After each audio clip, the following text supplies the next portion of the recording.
간절히 바랍니다. 여러 가지 많은 재난이 끊이지 않는 세상입니다. 최근에 코로나 바이러스가 성행하면서 많은 곳에 예배가 제대로 드려지지 않고 있습니다.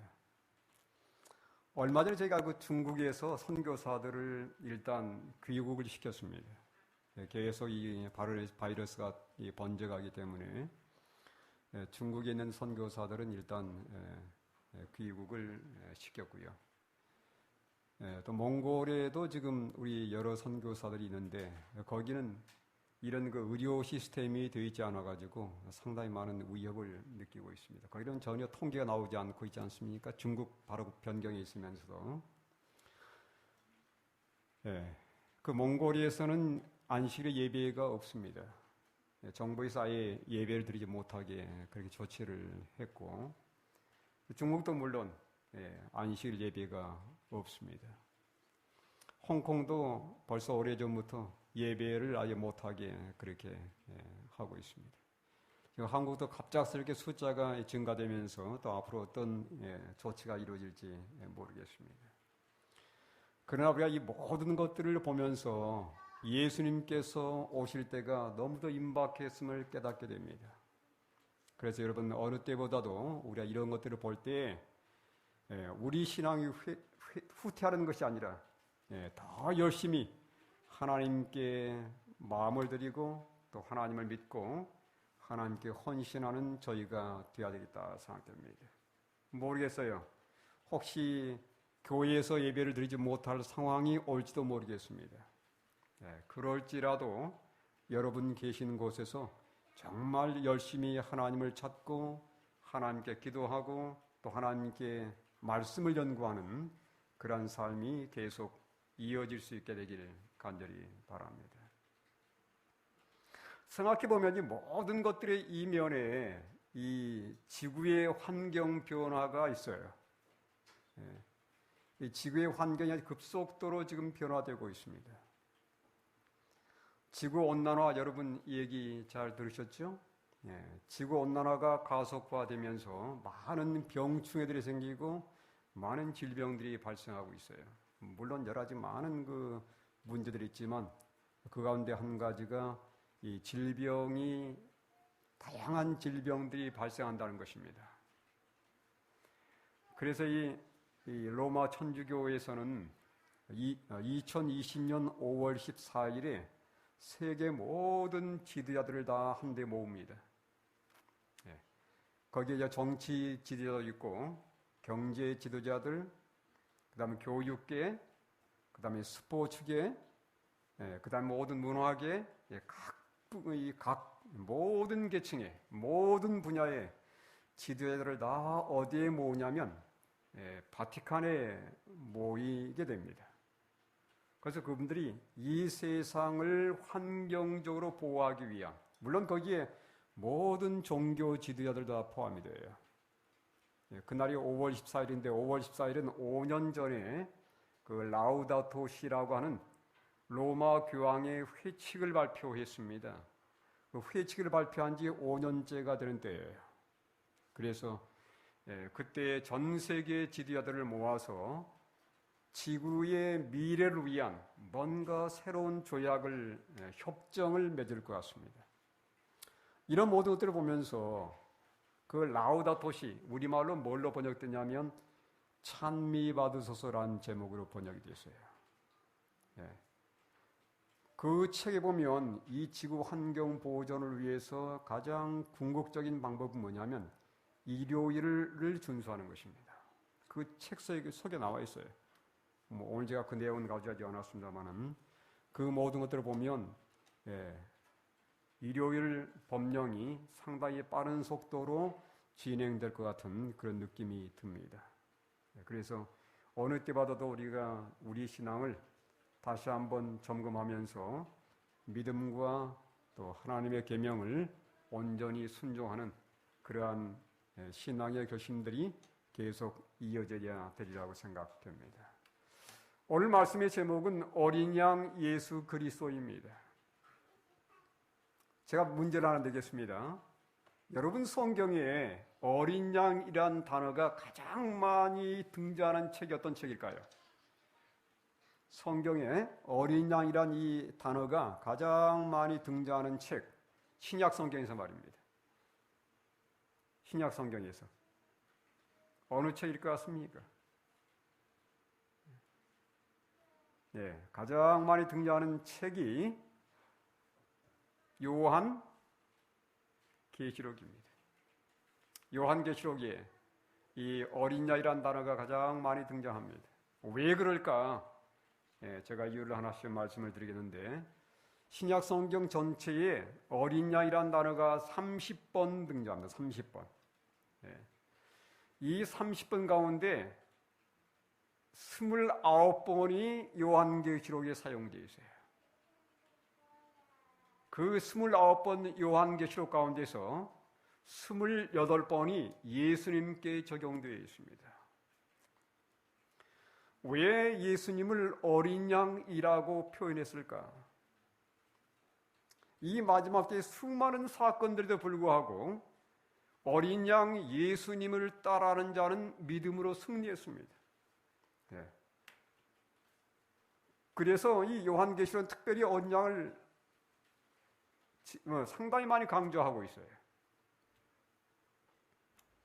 자, 여기 요한계시록의 첫 번째 어린 양이라는 단어가 등장하는 그 구절인데, 여기 이렇게 기록되어 있습니다. 내가 또 보니 보호자와 내 생물과 장로들 사이에 한 어린 양이 서 있는데 일찍이 죽임을 당한 것 같더라. 자, 어린 양이 어떻게 소개되어 있습니까? 어떻게 소개되어 있냐면 일찍이 죽임당한 그러한 어린 양으로 소개되어 있어요. 죽임을 당했습니다. 왜 죽임당했습니까? 왜 죽임당했을까요? 우리 모든 사람들의 죄를 대신 대가를 치르기 위해서 죽으시는 거예요. 그렇습니까? 예.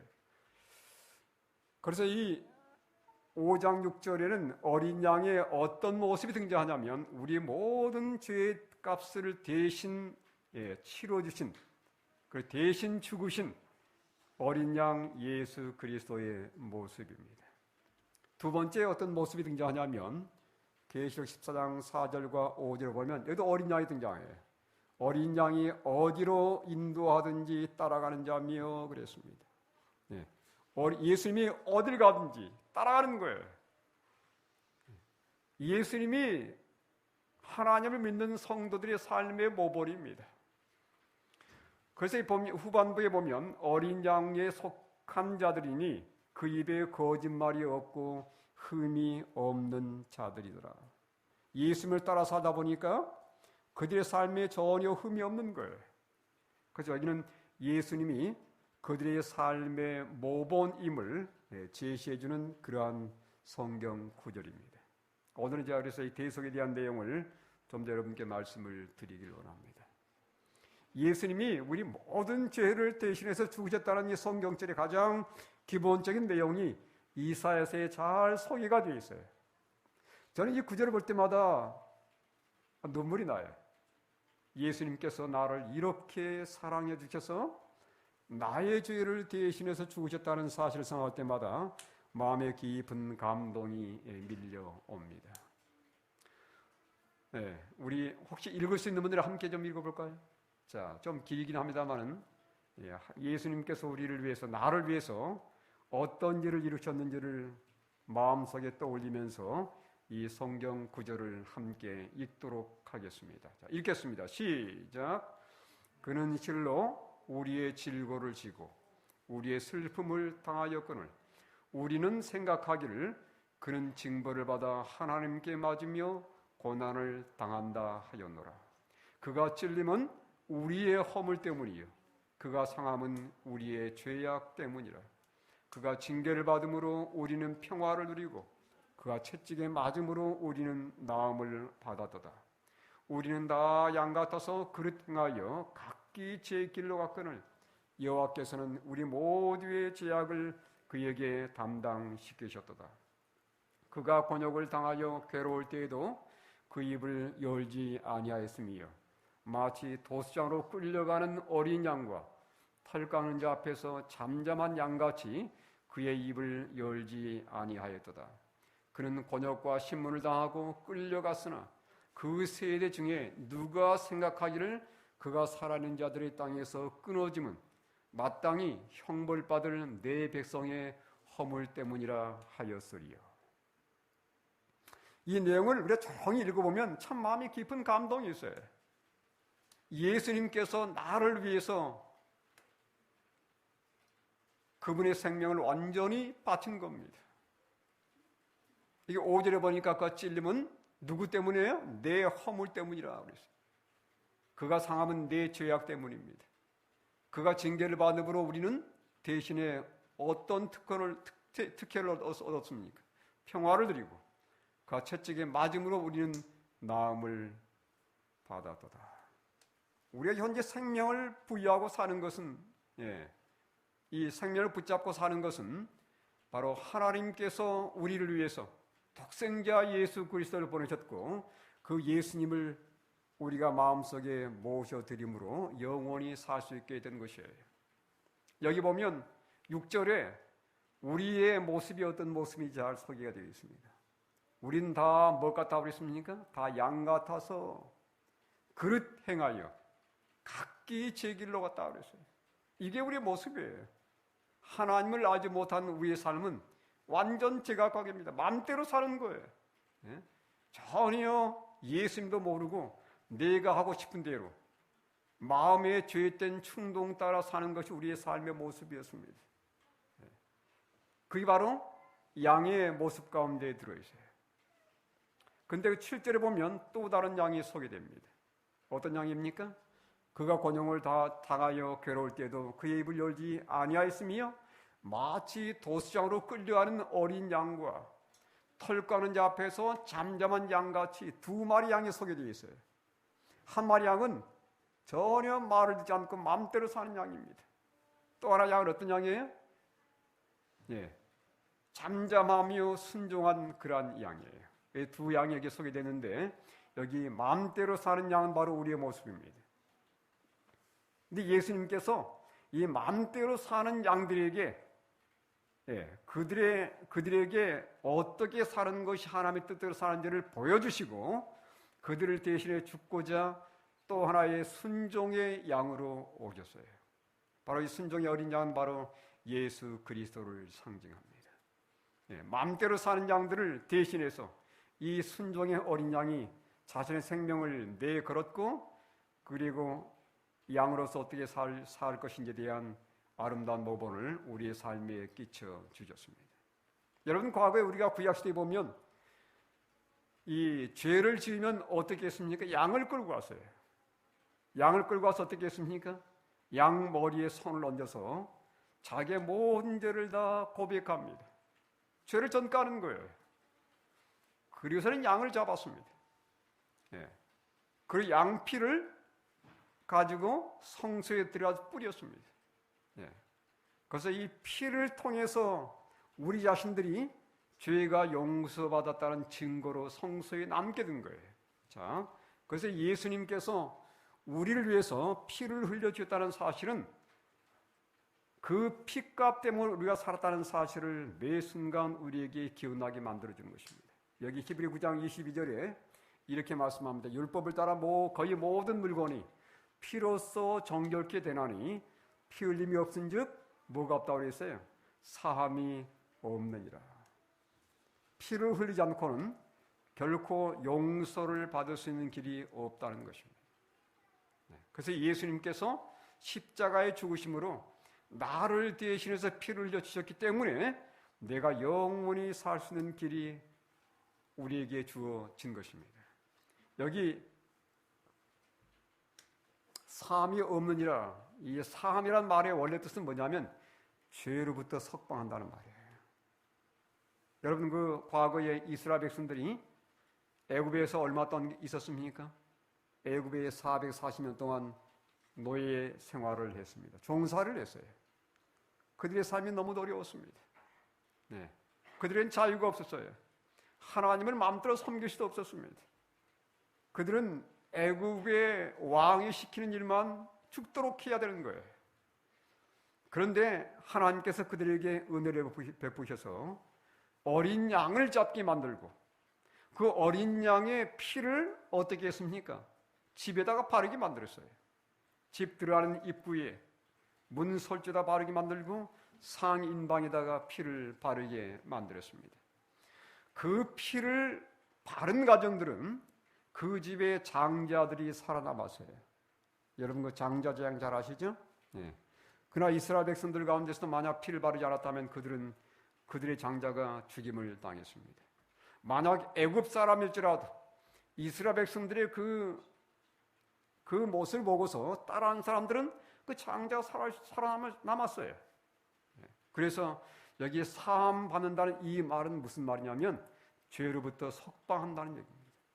피가 없이는 결코 석방이 안 되는 거예요. 우리가 죄로부터 자유를 얻을 수 없는 겁니다. 자, 여기 보시면 부지와 손자라고 하는 그 화이트백을 써보게 보면 이렇게 말씀하고 있습니다. 희생 제물로 바쳐진 새끼 양은 우리들의 구원의 유일한 희망이신 하나님의 어린 양 곧 그리스도를 나타낸다. 유월절 양을 죽이는 것만으로 충분치 못했다. 반드시 어떻게 해야 되겠습니까? 피를 문설주에 발라야 하였다. 이게 양을 잡는 것이 중요한 것이 아니라 양을 잡은 다음에 반드시 어떻게 해야 됐어요? 피를 발라야 됐어요. 마찬가지입니다. 우리 마음에 피를 발라야 돼요. 어떤 피입니까? 예수님의 피를 발라야 되는 것입니다. 그 말은 내 마음에 정말 예수님께서 나를 대신해서 십자가에 죽었다는 사실을 마음속에 받아들이고 인정하는 것이에요. 그리할 때 내가 죄에서 온전히 석방되는 경험, 과거 이스라엘 백성들이 출애굽했던 것처럼 죄의 세상에서 나오는 그러한 출애굽을 경험할 수 있게 되는 것입니다. 그런데 이 피는 거기서 끝나는 게 아니에요. 여러분 마지막 때 오늘 우리가 이 다니엘 7장을 통해서 뭘 배웠냐면 작은 뿔의 행포를 보았습니다. 그런데 작은 뿔이 결국은 심판을 받아요. 뭘 통해서요? 이 조사 심판을 통해서 심판을 받게 됩니다. 이 조사 심판의 목적 가운데 하나는 뭐예요? 작은 뿔을 심판하는 거예요. 물론 의인들도 심판받는 것이지만 작은 뿔이 심판받는 내용이 이 조사 심판 속에 포함이 되어 있습니다. 예. 근데 하나님께서 이 조사 심판을 통해서 하나님 백성들의 모든 죄된 기록을 완전히 다 지워버리는 거예요. 물론 구속은 전적으로 예수님의 십자가를 통해서 이루어지는 것입니다. 근데 정말 그 사람이 예수님을 믿는지 믿지 않는지 최종 판단이 어디서 이루어지는 거냐면 지성소에서 이루어지는 것이에요. 그걸 조사 심판이라고 합니다. 그 조사 심판을 통해서 믿는 자들의 모든 죄가 완전히 제거되는 경험을 하게 되는데 그 제거될 때 결정적 역할을 하는 것이 뭐냐면 뭘까요? 바로 피입니다. 피. 내가 안식일을 잘 지켰기 때문에 그걸 보고 나의 죄를 완전히 제거해 주는 게 아니에요. 내가 지금까지 많은 봉사를 했기 때문에 그 봉사를 통해서 그 모든 죄의 기록을 없애주는 것이 아닙니다. 죄에 대한 마지막 도마, 완전히 지워버리는 것은 무엇을 통해서입니까? 그리스도 예수의 십자가를 통해서만이 가능한 것이에요. 그래서 그날도 보면 피를 가지고 지성소에 들어가서 뿌리는 그 예식을 통해 성소에 옮겨진 모든 죄들을 다 지워버린 것입니다.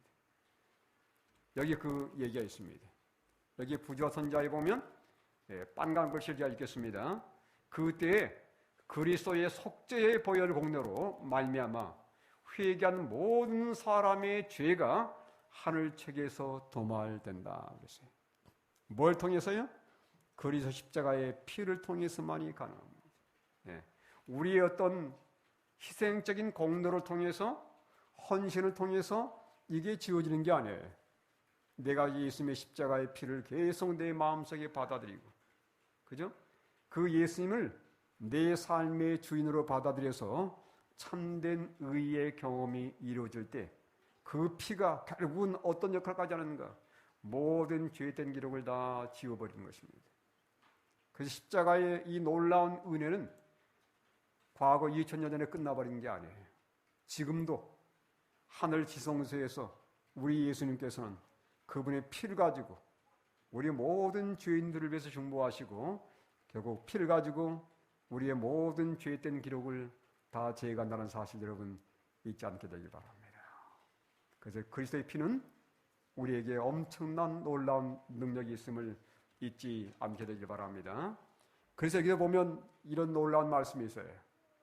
어린 양의 피에 그 옷을 씻어 희게 하였느니라. 우리의 이 마음의 옷, 우리가 예수님을 개인적으로 믿게 되면 우리에게 의의 옷을 제공해 주는데 이 옷은 뭘로만 깨끗게 할 수 있냐면 피로만이 깨끗게 할 수 있어요. 네. 여러분 그 옷에 얼룩지면 지워야 되지 않습니까? 뭘로 지웁니까? 세제를 가지고 지워야 돼요. 빨래비누로 지우기도 하고 그걸로 안 되면 뭐 특별한 세제를 사용해서 그 옷에 묻어있는 얼룩을 지우는 것입니다. 우리가 이 땅에 살다 보면 옷에 뭐가 묻어요? 이 세상에 죄의 때가 묻어요. 이 죄의 때를 어떻게 벗길 거냐? 어떻게 제거할 것이냐? 예수님의 십자가의 피로서만이 가능한 것입니다. 그래서 여기다 보면 두루마기를 많은 자들은 빠른 자들은 그랬어요. 그래서 우리가 날마다 해야 할 일은 뭐냐면 예수의 십자가를 내 마음속에 받아들이고 날마다 예수의 보혈을 의지해서 내 마음의 죄를 날마다 씻는 것입니다. 그 날마다 예수의 십자가의 보혈로 내 마음을 씻어낼 때에 우리가 진정한 하나님 백성으로서 예수님을 닮은 사람들이 되는 것이에요. 그들에게 하나님께서 최종 선언하신 겁니다. 내 것이라고 선언하시고 그들의 모든 죄된 기록을 다 도말하시는 것이에요. 저는 최근에 그 사사기를 읽다가 이 내용을 제가 이해를 못했습니다. 사사기를 보면 이해가 안 된 내용이 하나 있어요. 그러면 그건 뭐냐면 사사 입다에 대한 내용입니다. 거기에 많은 사사들이 등장하는데 입다라는 사사가 등장해요. 어떤 내용이냐면 이 사사가 전쟁에 나가기 전에 하나님께 서원을 냈습니다. 어떤 서원을 냈어요? 하나님, 제가 전쟁에 나갑니다. 제가 전쟁에 나가서 이기게 해주시면 제가 돌아올 때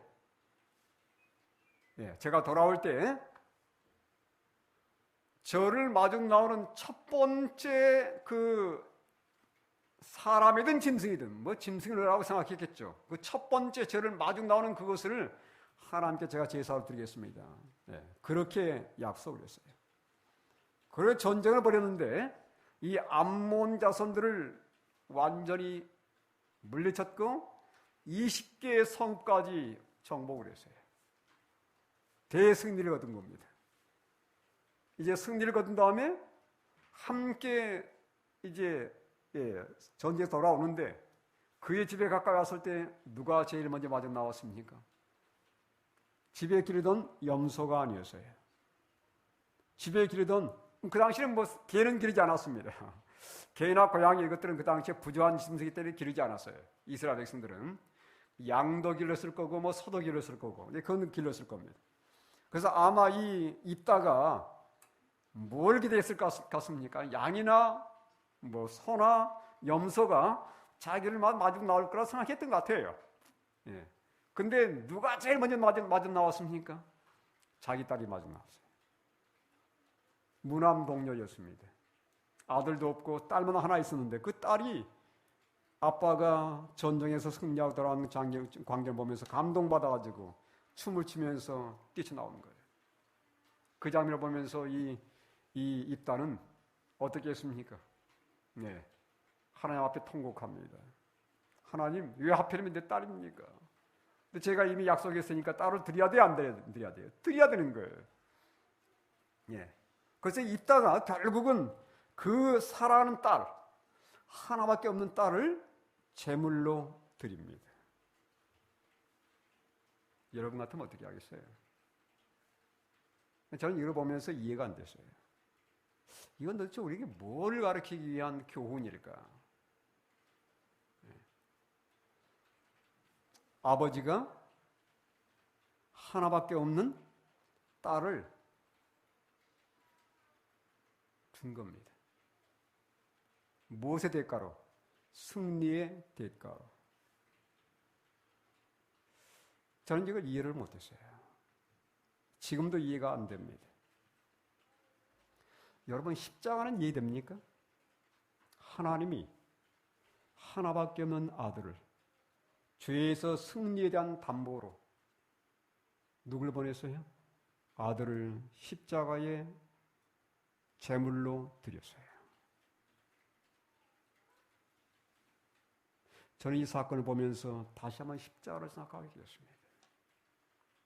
아, 바로 이게 십자가를 우리에게 가르치게 하는 것이었구나. 네. 저는 이걸 한참 동안 이해를 못했는데 제가 이걸 생각하면서 십자가를 이렇게 비춰보니까 십자가도 정말 어떠한 하나님의 마음의 고통이 있었을지가 생각나는 것이에요. 우리의 일반적인 상식으로는 이해가 안 되는 사건입니다. 십자가는 그런 거예요. 일반적인 상식으로는 이해가 안 되는 거예요. 하나님이 그의 외아들을 뭘 위해서요? 나로 하여금 죄에 승리하도록 하기 위해서 십자가에 제물로 드린 것이에요. 여기에 놀라운 하나님의 사랑과 은혜가 깃들어 있는 것입니다. 이 딸은 그 일을 한 거예요. 이 딸은 그 일을 하면서 장차 하나님께서 그의 외아들 독생자 예수 그리스도를 제물로 드릴 것을 깊이 인식했을 것입니다. 사랑하는 여러분, 하나님께서는 그 놀라운 일을 우리를 위해서 이루어주셨습니다. 우리의 모든 사람들을 죄에서 구원하기 위해서 하나님께서는 엄청난 고통을 받으신 것이에요. 사람들이 십자가 주변에 모여서 자신들이 예수를 십자가에 못 박았다는 사실을 깨닫고 통곡하며 애통하며 자신들의 죄를 깊이 회개할 때 영적 부흥의 불길이 타오르게 될 것이다. 왜 하나님의 교회에 오늘날 부흥의 경험이 없을까요? 아직 십자가를 경험하지 못했기 때문에 그렇습니다. 내 개인도 마찬가지예요. 우리가 진정 예수 그리스도의 십자가를 우리 마음속에 경험한다면 우리의 삶 속에 놀라운 부흥의 경험이 새롭게 일어나게 될 것입니다. 예수님의 십자가의 사인은 뭐였습니까? 그분이 십자가에서 죽은 원인은 뭐였어요? 못 박은 것 때문에 죽었습니까? 창으로 찔른 것 때문에 죽었습니까? 아니면 머리에 씌워진 가시관 때문에 죽었습니까? 아닙니다. 그분의 십자가의 사인은 뭐였어요? 심장파열이에요. 유다가 예수님 죽인 게 아닙니다. 로마 군병들이 예수님 죽인 게 아니에요. 예수를 죽인 것은 심장파열이에요. 그 심장을 누가 깨뜨렸습니까? 누가 깨뜨렸어요? 우리 모두 다 깨뜨린 거예요. 여러분과 나의 죄가 예수의 심장을 완전히 깨뜨려버린 것입니다. 나의 죄 때문에 예수님이 죽으신 거예요. 그래서 나의 죄 때문에 예수님이 십자가에 죽었다는 사실을 마음속에 깊이 인식할 때, 그리고 하나님의 은혜와 그 사랑에 깊은 감사를 돌릴 때 우리의 삶 속에 진정한 부흥의 불길이 타오르게 된다는 사실입니다. 그래서 성경은 창세기부터 요한계시록까지 우리에게 뭘 가르치냐면 예수 그리스도의 십자가의 놀라운 은혜를 가지고서 성경을 온전히 연구할 때 성경 전체는 온전히 이해될 수 있다고 말씀하는 내용이에요. 여기 보시면 밑줄 긋은 걸 보겠습니다. 창세기부터서 요한계시록 이르기까지 성경의 모든 진리들을 바르게 이해하고 충분히 인식하기 위해서는 갈바리 십자가로부터 흘러나오는 빛을 통해서 연구하지 않으면 안 된다. 나는 그대들에게 자비와 소생과 구원과 구속의 위대한 큰 기념물을 소개하노니 곧 십자가 위에 들리우신 하나님의 아들 예수 그리스도를 소개한다. 이것은 우리 목사들이 행하는 모든 설교의 기초가 되어야 한다. 제가 많은 교회를 다녀보지만 십자가를 가르치는 교회들이 많지 않아요. 이건 너무도 애석한 일입니다. 다른 많은 도덕과 윤리를 가르치지만은 또 세상에서의 처세를 가르치지만 예수 그리스도의 십자가를 직접 가르치는 설교는 많지 않은 걸 제가 보았습니다. 저는 기회가 될 때마다 어쨌든 예수님의 십자가를 높이려고 노력을 하고 있습니다. 여기 보면 십자가 위에 달리신 하나님의 아들 예수 그리스도를 소개할 때 거기에 참된 소생이 있는 거예요. 참된 영적 부흥이 있는 것입니다. 우리 각자가 예수님의 성령에 이끌려서 하나님의 사랑에 이끌려서 그리스도 십자가 앞에 나갈 때 거기에 진정한 참된 하나님의 사랑을 깨달아 믿게 되고 참된 영적 부흥의 경험이 있게 되는 것이에요. 그래서 여러분, 우리가 날마다 예수님 십자가 앞에 나가서 그 십자가에서 하나님의 사랑이 깨달아지는 그 순간까지 붙들어야 돼요. 언제까지요? 하나님의 사랑이 내 마음속에 물밀듯 밀려드는 그 순간까지 십자가를 계속해서 붙드는 경험이 우리에게 참으로 필요한 경험입니다. 제가 이제 한 얘기를 하고 마치겠습니다. 이사야 45장 22절의 말씀인데요. 땅 끝에 모든 백성아 나를 낭망하라. 십자가 예수 그리스도를 낭망하는 것입니다. 그리하면 구원을 얻으리라. 나는 하나님이라 다른 이가 없음이니라. 우리가 날마다 우리가 바라봐야 할 분은 누구냐면 예수 그리스도라고 하는 사실입니다. 십자가에 달리신 예수 그리스도. 우리가 날마다 그분 앞에 나가서 그분의 십자가의 은혜로 침례를 받게 될 때에 우리 마음속에 참된 변화의 경험, 참된 회개의 경험, 참된 믿음의 경험이 우리의 삶 속에 일어나게 될 것입니다. 1850년 1월 6일이었습니다. 한 청년이 마음속에 깊은 죄책감이 생겼어요. 그는 그날 그 마음속의 죄책감을 해결하기 위해서 교회를 가기로 결심했습니다. 그런데 마침 교회 갔는데 그날 눈보라가 엄청나게 몰아쳤어요. 눈보라가 너무너무 몰아쳐가지고 교회 갔더니 한 10대 명이 모였습니다. 아주 소수의 사람들이 모였어요.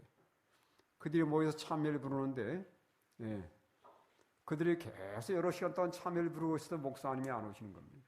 목사님이 왜 안 오셨냐면 그날 눈보라가 너무 몰아쳐가지고 마차가 다 끊긴 거예요. 그래서 목사님이 그날 교회에 오지를 못했습니다. 그들이 시간을 보다가 한 집사님이 일어섰어요. 그분이 나와서 설교를 하는데 그날 그 집사님이 설교한 내용이 이사야 45장 22절의 말씀이었습니다.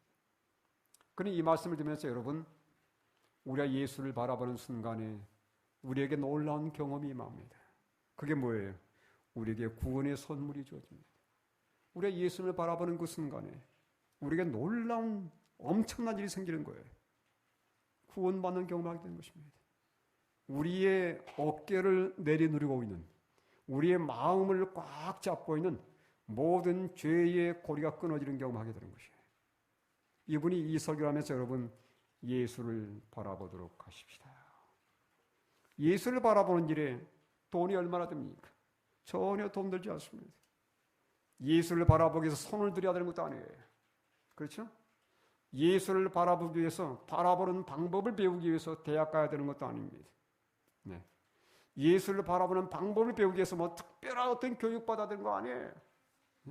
그냥 고개를 들어서 예수를 바라보기만 하면 되는 거예요. 그렇죠? 믿음의 눈을 떠서 예수를 바라보기만 하면 되는 겁니다.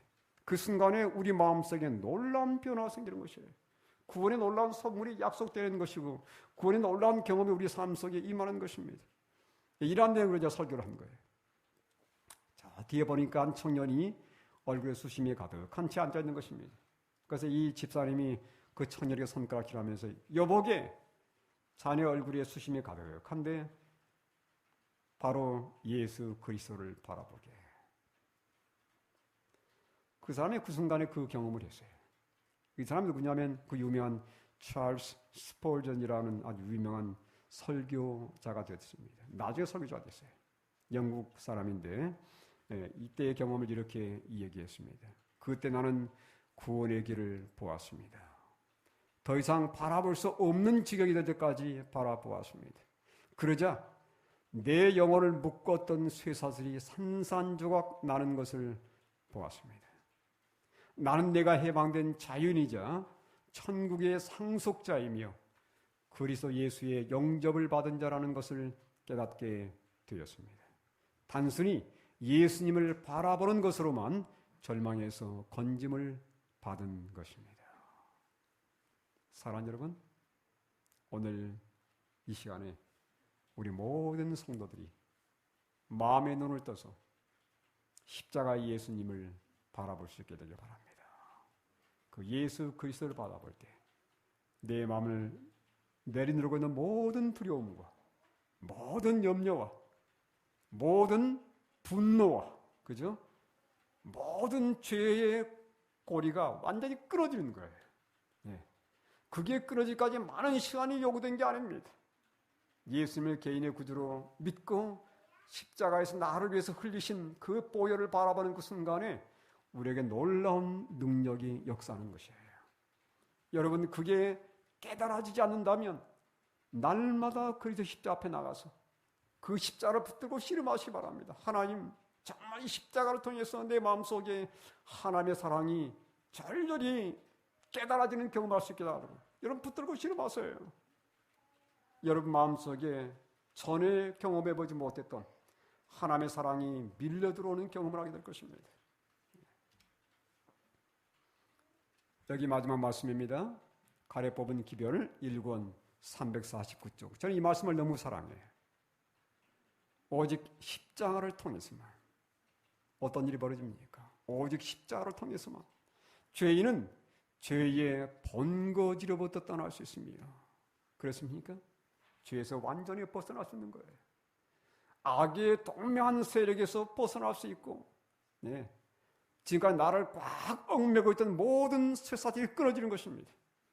세 번째, 그의 심령은 순화되고 사람이 변화되는 거예요. 사납고 화를 잘 내고 짜증내기 좋아하고 두려워하고 그 모든 마음이 다 평안한 마음으로 달라지는 것입니다. 참여하는 마음으로 하나님의 아들을 십자가에 못 박은 것은 나의 죄였다고 외치게 될 것이다. 진정한 회개가 그때 임하는 것입니다. 그는 십자가에서 자신의 모든 죄들을 버리게 되며 마지막으로 그리스도의 은혜를 통하여 그의 품성이 변화된다. 출발점 어디입니까? 바로 예수 그리스도의 십자가입니다. 사랑하는 여러분, 오늘 나를 위해서 십자가에 달리시는 그 어린 양 예수, 그 예수님을 바라보시고 그 피가 그 한 발 한 방울이 나의 모든 죄를 씻었다는 사실을 기억하시면서 오늘 십자가에서 구원을 경험하시고 하나님께 할렐루야 찬양 돌리시는 우리 모두가 되길 바라면서 오늘 말씀을 마치겠습니다.